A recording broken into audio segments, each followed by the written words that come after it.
The Screaming Skull. At a farmhouse in the country of Dorset in England, the owners keep a human skull on the table in the living room. They don't want to keep the skull there. They are just afraid to get rid of it. The skull is said to be that of a servant who had been born in the West Indies. The servant never liked England. Before he died, he said that his spirit would not rest until his body was taken back to his native land. This was not done. He was given a regular burial in the local churchyard. After that, all sorts of strange things began to happen. Terrible screams were heard coming from the grave. Horrible noises came from the room in which the servant had lived. On the farm, crops began to wither and cattle became sick, and some died. Finally, the servant's body was dug up and brought back to the house. The screaming stopped.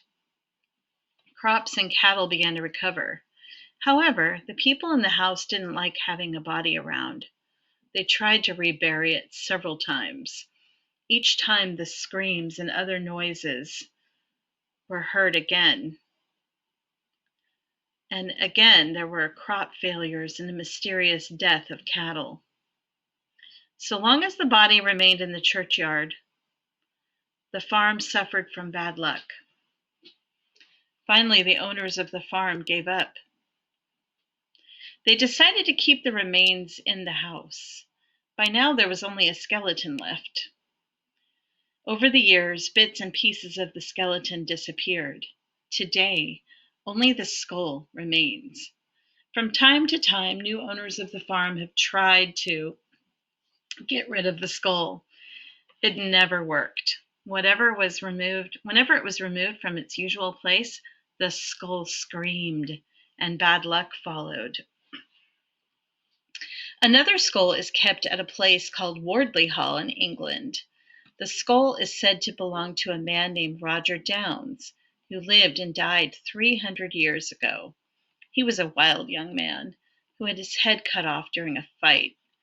The head was sent home to his sister at Wardley Hall. Since then, it has never left for long. It's not that the people of Wardley Hall haven't tried to get rid of the skull. They often have. It has been buried, burned, and thrown in the river. But the next day it is always back in the little cabinet behind the stairs where it was kept in the first place. At least that's what the legends say. According to a more recent story, a couple of visitors once stole the skull while no one was looking. They dropped it in a pond near the hall. That night there was a terrible storm. Wardley Hall was struck by lightning. The roof was set on fire. The next morning, the owners of Wardley Hall demanded that the visitors tell them what had happened to the skull. They then went to the pond, fished out the skull, and put it back in its usual place. Today, the owners of the hall won't even allow the skull to be touched.